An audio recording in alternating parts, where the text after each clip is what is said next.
એટલે આપણે પહેલો મુદ્દો શું સમજતા હતા? મારામાં સુધારો જરૂરી છે અને શક્ય છે. હવે સુધારાથી કેટલો ફેર પડે છે? એક બહુ સરસ પુસ્તક મેં કોરોના ટાઈમ્સમાં વાંચ્યું, એવરી મેન્સ મિશન. એક લેડી ઓથર છે, રેબેકા બિયર્ડ, એને લખ્યું છે. એ પોતે સાયકેટ્રિસ્ટ છે. એ પોતે એ લેડી સોશિયલ કાઉન્સેલિંગ કરે છે.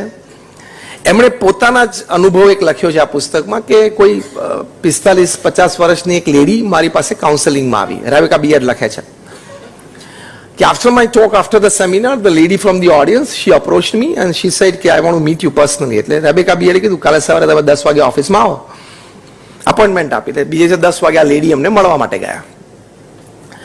આ લેડીએ રેબેકા બિયર્ડને કહ્યું કે મને છે ને ઘર કરતા ઓફિસમાં વધારે મજા આવે છે.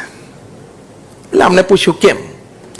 એટલે બધી એમણે વાત કરી કે ઘરે મને મારું કન્સિડરેશન બરોબર નથી, હું ઘરમાં મેઇન બ્રેડ વિનર છું તો મને જોઈએ એવું રિસ્પેક્ટ નથી મળતું, મારો એટીટ્યુડ અમુક સચવાતો નથી, બધા મને બધાની સાથે જેવા જ ગણે છે, ઓફિસમાં હું સીઈઓ છું એટલે કમાન્ડિંગ પોઝિશનમાં છું, હું કહું એ થાય, મને લોકો રિસ્પેક્ટ આપે, સામેથી ગુડ મોર્નિંગ કે. એટલે ઘર કરતા ઓફિસમાં વધારે મજા આવે છે. ઘણાને આવું હોય છે, એના જુદા જુદા કારણો હોય, પણ ઘર કરતા ઓફિસમાં વધારે મજા આવે. અને વાઇસે વર્ષા હોય છે, આપણે ઘરેથી સવારે 9 વાગે નીકળે એટલે પાછળ ઘરે બધા બહુ રાજી થાય, ખાઈ 6 વાગ્યા સુધી ચિંતા નહીં આવે. 9 વાગે ઘરેથી નીકળે એટલે ઘરમાં બધા રાજી કે હવે સાંજે 6 વાગ્યા સુધી એક્ઝેક્ટ શબ્દ બોલો, શાંતિ. પછી એ તો સારો શબ્દ, તો શું કે 6 વાગ્યા સુધી માથાકૂટ. ખબર છે એક્ઝેક્ટ, હા, જસ્ટ અ લાઇટર મોમેન્ટ છે. આ તો આનંદ માટેની વાત છે.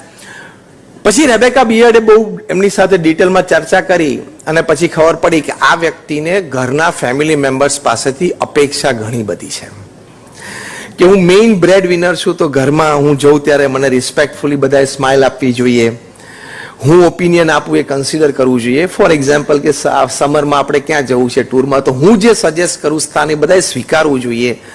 આવી અંદર અંદર ઈચ્છા રહે છે. બહુ જ સરસ સલાહ એમણે આપી. પુસ્તકનું નામ જ સરસ છે, એવરી મેન્સ મિશન. બધાનું આ મિશન તો છે જ. શું એમને સલાહ આપી કે પહેલા તમે ભૂલી જાઓ કે you are the principal happiness giver in the house. તમે પ્રિન્સિપલ બ્રેડ વિનર છો પણ પ્રિન્સિપલ હેપીનેસ ગિવર નથી. કેમ? તમારા ઘરમાં એક નાનું 1.5 વર્ષનું નાનું બાળક, એની ઇનોસન્ટ સ્માઇલમાં પણ ઘરમાં હેપીનેસ ફેલાવવાની તમારા પૈસા જેટલી જ તાકાત છે. એટલે you may be a principal breadwinner of your house, you are not the principal happiness maker of your house. એટલે તમારો ઈગો ઓછો થઈ જાય. ખ્યાલ આવે વોટ આઈ એમ ટોકિંગ? આ વાત કરી એમને કહ્યું કે તમે અપેક્ષા મૂકી દો, તમે ફેમિલી એટલે કે તમારા ઘરની અંદર એન્ટર થાવ છો એટલે બધા ઇક્વલ છે. 1.5 વર્ષનું બાળક, તમે 45 વર્ષના મુખ્ય કમાતી વ્યક્તિ અને તમારા 70, 80, 90 વર્ષના વૃદ્ધ માતા કે પિતા, ત્રણેય સરખા છો. કે ઘરમાં હેપીનેસ માટે ત્રણેયનો રોલ સરખો છે. એટલે આ લેડીને એમ થયું કે ઇટ્સ રાઈટ. એટલે આ લેડી જે કાઉન્સેલિંગ માટે ગયા તેણે પોતાનો એટીટ્યુડ ચેન્જ કર્યો. She tried to adjust herself more in the family. After 6 months, she came back to the author and said, "This is a perfect advice. Now I love my family and home more than my office." તો change ક્યાં કરવાનો આવ્યો? પોતાનામાં change. એટલે આજે રાત્રે આજે lesson આપું છું. અમે રજા જ છે આજે, બીજું કંઈ કામ છે નહીં. અને આપણે અત્યારે ક્લાસ ચાલે છે એટલે હું અત્યારે ટીચિંગના રોલમાં છું, તમે સ્ટુડન્ટના રોલમાં છો, એટલે હું એક હોમવર્ક આપું છું તમને. આજે રાત્રે before you go to bed, sit down quietly with a piece of paper and pen and at least write one positive change that you need to make in yourself so that you better fit your ecosystem. એક change બધાએ લખીને સુવાનું, મારામાં આટલો ફેરફાર મારે કરવાનો છે, ટૂંકમાં મારામાં આટલું ઘટે છે ઉમેરવાનું છે. એ લખતા લખતા તમને બહુ તકલીફ પડશે, ધ્યાન રાખજો, બહુ જ તકલીફ પડશે. કારણ કે તરત સૂઝવા મળશે મારે શું ફેરફાર કરવાનો, હું તો ઓકે જ છું. એટલે આપણે અહીંયા થિંક ડિફરન્ટની વાત કરીએ છીએ. એટલે દેટ ઇઝ થિંક ડિફરન્ટ. અને when you think different you become a different person. જો આ lady she became a different person. She started enjoying her family, became a different person. બોલિવૂડના એક બહુ જ સારા ડિરેક્ટર છે અરવિંદ બબ્બલ. ઘણી બધી સિરિયલ્સ અને ઓટીટી પ્લેટફોર્મ્સ ઉપર એ ઘણું બધું એમનું આવે છે. ફિલ્મ્સ પણ ડાયરેક્ટ કરી છે. 2016માં અમારા બીએપીએસના સંતો એમને મળ્યા અને અમારે એક વ્યસન મુક્તિ ઉપર ફિલ્મ બનાવી હતી. 2016માં સુરતમાં પ્રમુખ સ્વામી મહારાજનો 10 દિવસનો જન્મજયંતિ મહોત્સવ હતો. એ નિમિત્તે એક પેવેલિયન, અમારે part of the whole festival ground, એક પેવેલિયનમાં વ્યસન મુક્તિની ફિલ્મ બનાવી હતી, જેથી લોકોને જોઈને પ્રેરણા મળે અને વ્યસન છોડે. એ ફિલ્મ અમારી ઈચ્છા હતી કે અરવિંદ બબ્બલ ડિરેક્ટ કરે, કેરેક્ટર પણ એ બધા શોધી લે, એક્ટર્સ. એટલે અમારા સંતો એમને એપ્રોચ કર્યો. સંતો સાથે વાર્તાલાપ દરમિયાન પણ સિગરેટ તો ચાલુ જ હતી એમની, કારણ કે he was a chain smoker. એમના જ કહેવા પ્રમાણે, એમના જ શબ્દોમાં, એ રોજની 70 થી 80 સિગરેટ પીવે, રોજની. ચેઇન એટલે લિટરલી ચેઇન સ્મોકર, કે નવી સિગરેટ માટે એટલે મેચ બોક્સ સવારે એક જ વાર વાપરવાનું, ખબર પડી, પછી એક જ સિગરેટમાંથી બીજી સિગરેટ ચાલુ થઈ જાય. એને રિયલ ચેઇન સ્મોકર કહેવાય, literally to the meaning of the word. એમનો એક પ્રસંગ અરવિંદ બબ્બલનો, એ ત્યાં પોલેન્ડમાં એમને એક શૂટિંગ હતું. એટલે મુંબઈથી એ નીકળ્યા એટલે એના સેક્રેટરીને પૂછ્યું કે આપણે શું છે, કેટલા વાગે નીકળવાનું છે ને શું ફ્લાઇટ અરેન્જમેન્ટ છે. એટલે કીધું કે આપણે નોન સ્ટોપ ફ્લાઇટ છે. તો કે હાઉ મેની આવર્સ? તો કે 8 hours. તો કે 8 કલાકની મૂરખ છું, ગાંડો છું એમ કરીને ગુસ્સે થઈ ગયા સેક્રેટરી ઉપર. બધી ટિકિટો કેન્સલ કરી નાખ. હવે એનું ને એના ક્રૂની બધી. દર 2-2.5 કલાકે એરપોર્ટ આવવું જ જોઈએ. સ્મોકિંગ રૂમ તો જ મળે ને. હવે 2 કલાક એના સિગરેટ વગર રહેવું એટલે મગજ એનું ગાંડું થઈ જાય.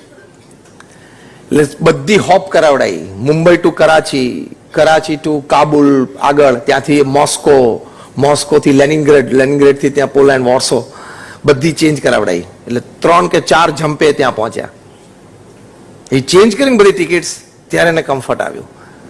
ખાલી એક જ કાર્યક્રમ માટે, શું, નીચે જઈને સ્મોકિંગ રૂમમાં જઈને સિગરેટ પીવાની.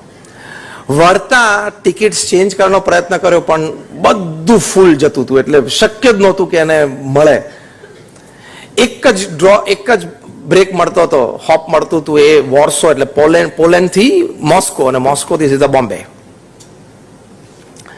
એટલે મોસ્કો એરપોર્ટ ઉપર ઉતર્યા. હવે મોસ્કોમાં 3-4 એરપોર્ટ છે, એટલે એક એરપોર્ટ એવું હતું કે ત્યાં ખબર નહીં શું વ્યવસ્થા, પણ એને સ્મોકિંગ રૂમ ન મળી.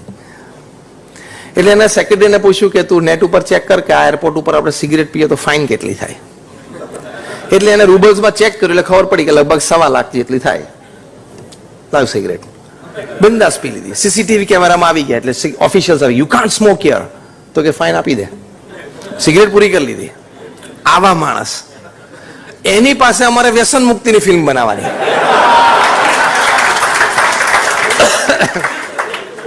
That was a challenge. પણ અમે આખો કોન્સેપ્ટ એમને કીધો ને અમારા સંતો, એટલે એમને ગમ્યું કે વાત સારી છે. પછી તો આખી ફિલ્મ સ્ક્રિપ્ટ લખાણી, એમને બનાવી ફિલ્મ. એટલે ફિલ્મ એટલે 25 જ મિનિટની. પેવેલિયનની અંદર આપણે ફેસ્ટિવલના બધા પેવેલિયન્સ હોય, એમાં 15 મિનિટની 20 મિનિટની જે ફિલ્મ્સ હોય એવી હોય. એટલે એમણે એ ફિલ્મ બનાવતા બનાવતા સંતો સાથે આમ સહવાસ થયો, એમની સાથે વાતચીત, પ્રેરણા. તો એ રિડ્યુસ કરતા કરતા 30 સિગરેટ ઉપર આવ્યા. See, when you think different, it has the power to change yourself. 30 cigarette ઉપર આવ્યા. પણ પછી એમને સંતોને મોઢે કીધું કે હવે તમે મને એક પણ વખત એક પણ સિગરેટ ઓછું કરવાનું કહેતા ના દે. I have come to the last oxygen of my life. પછી 2016માં મેં સેલિબ્રેટ કર્યો 10 દિવસનો ફેસ્ટિવલ સુરત. ત્યાં આવ્યા અને ત્યાં મહંત સ્વામી મહારાજને રૂબરૂ મળ્યા. અને મહંત સ્વામી મહારાજને મળ્યા અને પ્રથમ જ દર્શન, સંતો એમને બેકગ્રાઉન્ડ આપેલું કે આ વ્યક્તિનું આ બેકગ્રાઉન્ડ છે. મહંત સ્વામી મહારાજે એમને માથા ઉપર હાથ મૂકીને કીધું કે મક્કમતા રાખજો, છે એ જતું રહેશે. મહંત સ્વામી મહારાજની આંખોમાં જે પ્રેમ, જે ભાવ, જે આધ્યાત્મિકતા એમને ખૂબ સ્પર્શી ગયું. અને ત્યાં જ એમને પ્રેરણા મળી. 2016 December, today is 2023 April, May, he has not touched a cigar. એના વાઇફ તને ખબર પડી, તને વાઇફ તો ઘરે ધ્રુસકે રડે. પહેલા તો બિલીવ ના થાય, પણ એક આખો દિવસ ગયો તો જોયું કે મારા હસબન્ડે એક પણ સિગરેટ પીધી નથી. બીજો દિવસ ગયો, ત્રીજો દિવસ ગયો તો શી ફેલ્ટ લાઈક ચમત્કાર તો થયો જ છે. હવે આ અરવિંદ બબ્બલ એમ કહે છે કે કોઈ સિગરેટ પીતું હોય ને તેનો ધુમાડો મને નથી ગમતો. એટલે આવું હોય, વોટ ચેન્જ. એમણે એમના 30, 40, 50 ફ્રેન્ડ્સને ઇન્સ્પાયર કરીને, વાત કરીને, મોટિવેટ કરીને સિગરેટનું વ્યસન છોડાવ્યું છે. સાથે સાથે એમને એમ થયું કે if I can make this change, I can make a bigger change also. એ પોતે કહેતા કે મારો સખત ગુસ્સો સેટ ઉપર, એક્ટિંગમાં, ડિરેક્શનમાં, સેટિંગમાં સેટ પણ ફેરફાર હોય એટલે એનો ગુસ્સો આસમાને પહોંચી જાય અને કોઈ આજુબાજુ 10 ફૂટની રેન્જમાં ઊભું ના રહી શકે.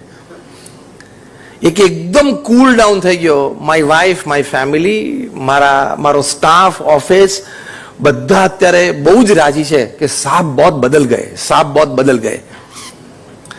તો જો મોટો ફેરફાર આપણામાં શક્ય છે, થઈ શકે છે.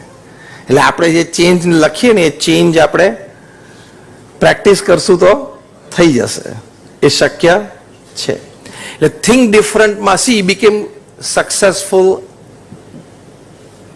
ડિફરન્ટલી. કેવી રીતે?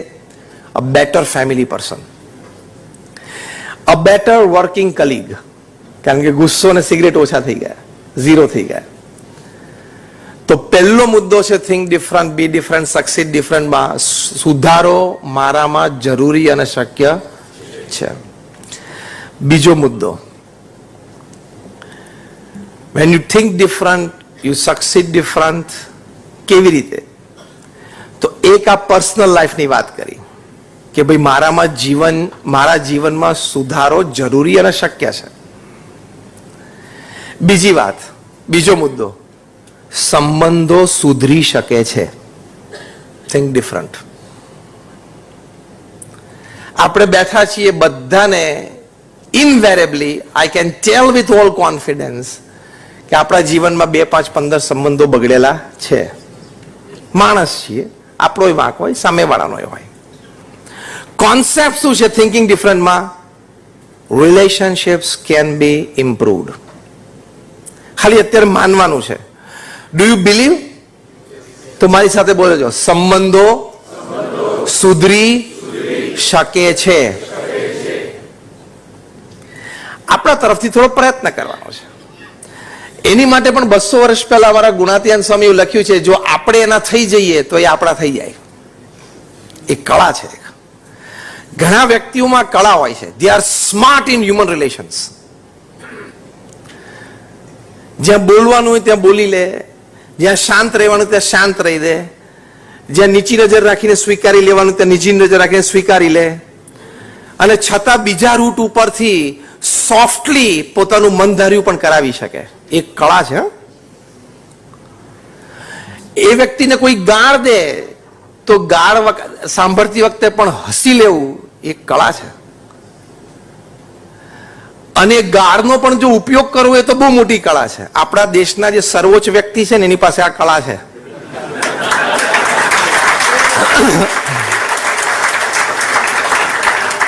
એમને કોઈ ગાળ દે, he has a knack of turning that into a huge vote bank.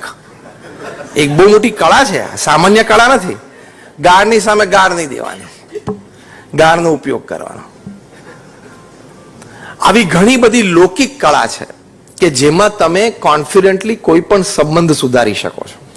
એટલે your homework number 2 today is, આજે રાતે તમે જ્યારે પહેલો મુદ્દો લખવા બેસો ત્યારે બીજો મુદ્દો લખવાનો કે મારે આ 5-7 વ્યક્તિઓ સાથે ડિફરન્સ ઓફ ઓપિનિયન અથવા ઈગો ક્લેશ અથવા એટીટ્યુડ ક્લેશ રહે છે. તો આમાંથી હું એક વ્યક્તિ આજે નક્કી કરું છું કે in 1 week I will try from my side to improve the relations. અને see you become a different person and you will succeed differently. સંબંધો સુધરી શકે છે.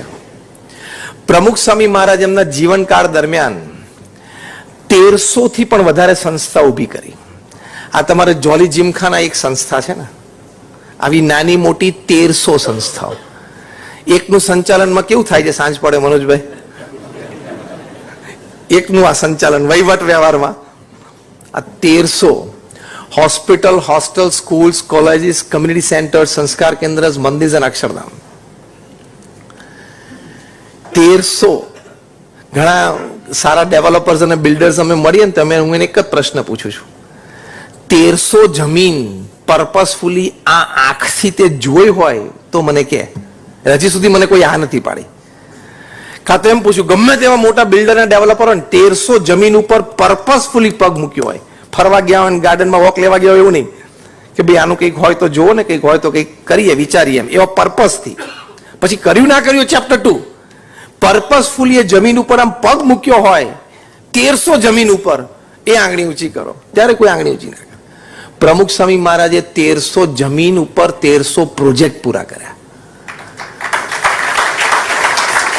અને એ પણ નોન રેસિડેન્શિયલ, નોન કમર્શિયલ. બાંધીને વેચવાના નહોતા, બાંધીને વેચવાના નહોતા, non residential, non commercial project. એટલે ગિનિસ બુક ઓફ વર્લ્ડ રેકોર્ડ્સે લખ્યું છે કે Pramukh Swami Maharaj is the master builder of the 20th century. એટલે તમે બિલ્ડર કહેવાઓ ને, માસ્ટર બિલ્ડર. આ હું બેકગ્રાઉન્ડ એટલા માટે આપું છું, સમજજો.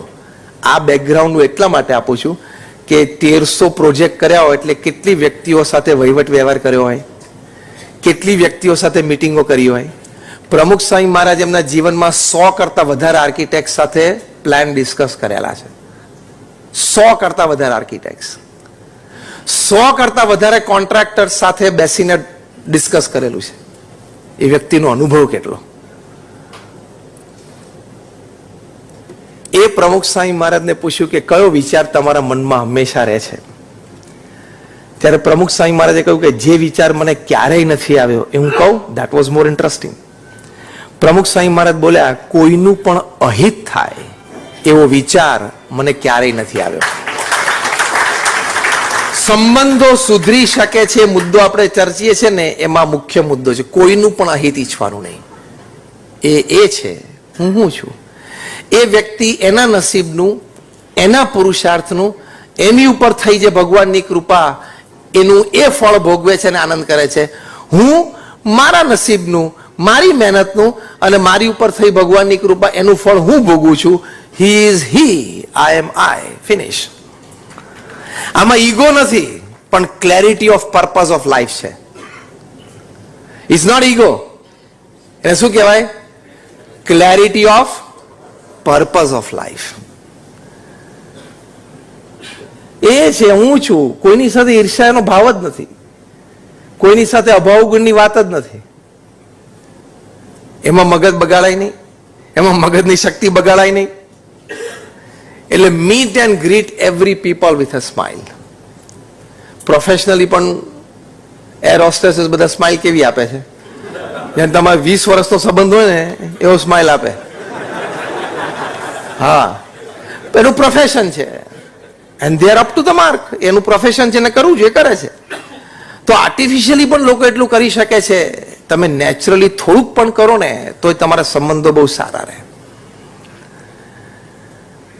પ્રમુખ સ્વામી મહારાજ 40 લાખ લોકોને વ્યક્તિગત મળ્યા, સવાર બપોર સાંજ મુલાકાત આપતા. 40 lakhs, 4 million. અને બધાને પ્રશ્નો સાંભળ્યા અને એનો ઉત્તર આપ્યો. એમનો જનસંપર્કનો અનુભવ કેટલો બધો. એમણે એક સરસ વાત રજૂ કરી, સંબંધો સુધરી શકે છે એની માટે. પ્રમુખ સ્વામી મહારાજ બેલ્જિયમમાં હતા, ડોક્ટર શાહના ઘરે એમનો ઉતારો હતો. એમણે કહ્યું કે સ્વામી, કોઈ વ્યક્તિની એક નેગેટિવ વાત, એનો અવગુણ, એનો કોઈ ફોલ્ટ એકવાર નજરમાં આવે પછી કાયમ આપણે એ વ્યક્તિને એ નજરે જ જોઈએ કે આ આવો.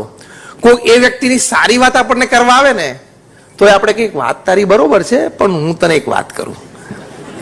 એ આપણો મૂળભૂત સ્વભાવ, એને કહેવાય કાગડાનો સ્વભાવ. શું કાગડા છે ને, પેલા ઢોરને ચાંદવું પડે ને એટલે ત્યાં જ ચોંટે. પ્રમુખ સ્વામી મહારાજ એક કહેવત બહુ સરસ બોલતા, કાગડો હોય ને ઢોરના ચાંદા ઉપર ચોંટે, અને વાછડું હોય ને એ ગાયના આંચળે, એટલે એને દૂધનું સુખ આવે અને પેલાને લોહી અને માંસની ગંધ આવે.